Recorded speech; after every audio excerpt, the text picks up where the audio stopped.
Yes. Mä oon Jaakko Karponen ja mä oon tässä yksi näistä täällä Collector's Choice-näyttelyn taiteilijoita. Mä oon Jaakko Kusenius ja mä oon toinen meistä 5. Joo. Mukana myös niinku Aada Niilola, Nestori Syrjälä ja Anssi Pulkkinen paikalla. Niin. Ja siis tää näyttely, sellainen löyhä teema on tää keräily.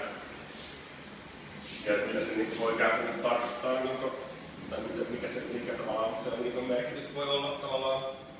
Ja tässä on aika erilaisia näkökulmia mun mielestä, mutta kylläkin se pitää tämän asian yhdessä. Joku sellainen tavallaan niin materian tavallaan arvojukin, joku sellainen kysymys tai sellainen, mitä koko ajan tavallaan tarkoittaa, miten se rakentaa ihmisiä ja niin edespäin.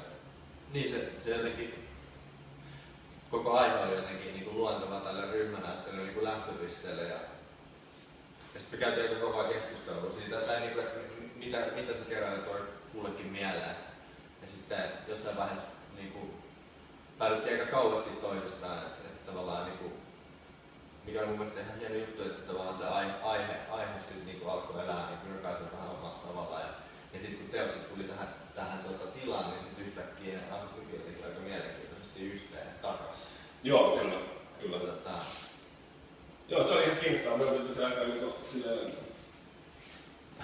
aika paljon mietittiin sitä, että miten paljon tavallaan meidän pitää sanoa oikeasti, että mitä me tavallaan ollaan mieltä siitä keräämistä.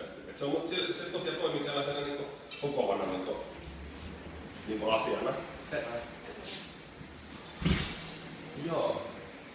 Siinä on tietysti niin henkilökohtaisesti, voidaan puhua niin henkilökohtaisesti jollain intresseistä ja jotenkin me huomattiin Jaakon kanssa, että meidän duunit on niin asettuu kivasti yhteen keskustelemaan toinen toistensa kanssa, mutta tavallaan se itse kiinnostaa just se tavallaan, niin mikä se on se gallerian niin näyttely itsessään on aina niin joku kokoelma ja sitten tavallaan sen niin materiaan alkuperä jää jotenkin mysteeriksi ja se tuntuu, että se koko ajan tai sen niin kokoelman laatia joku semmoinen niin joku piste siinä ajallisessa tilassa, joka synnyttää niin kuin tavallaan, tai se kysymys on, että millainen alkuperä siitä kantautuu. Toisin sanoen, että millainen tekijä tai millainen luova yksilö keräilijä voi olla. Joo, se on ihan selkeästi ainakin tuossa mun duunissa myös se pääasia, että tavallaan ei se, se materiaali itsessään tai ei se tavallaan se kokoelmakaan, vaan nimenomaan se, että mikä tavallaan merkki.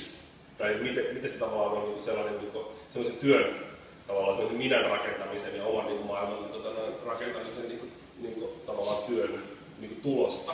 Ja silleen, että se on myös arvokasta vaan sitä kautta, että se on jollekin, että nämä tietyt asiat on arvokkaita siinä merkitysyhteydessä, mitä ne saa tavallaan toisiinsa verrattuna ja sillä tavalla, että mitä se itse tavallaan antaa siihen. Että mitäs niin? Jotain tällaista.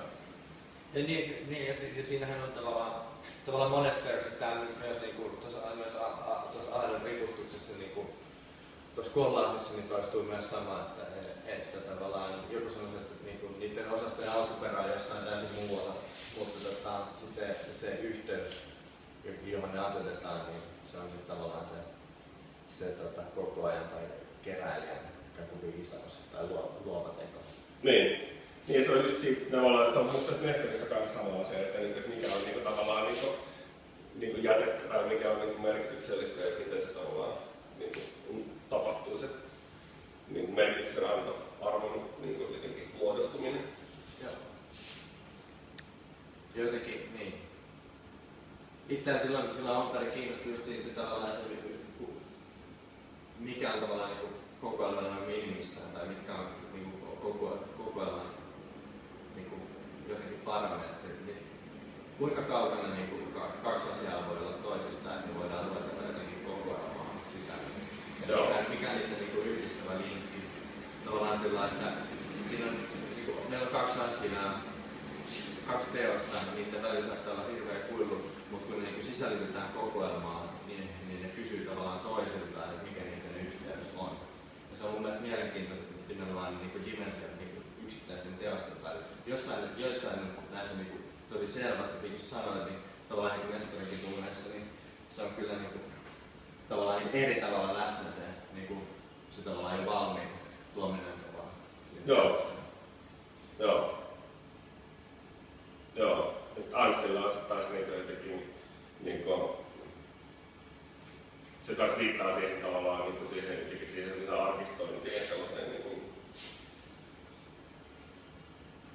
Niin se on ehkä se jotenkin tulee mieleen, että tuossa viimeisessä huoneessa niin se on niinku tavallaan jotenkin sen niinku alitajunta.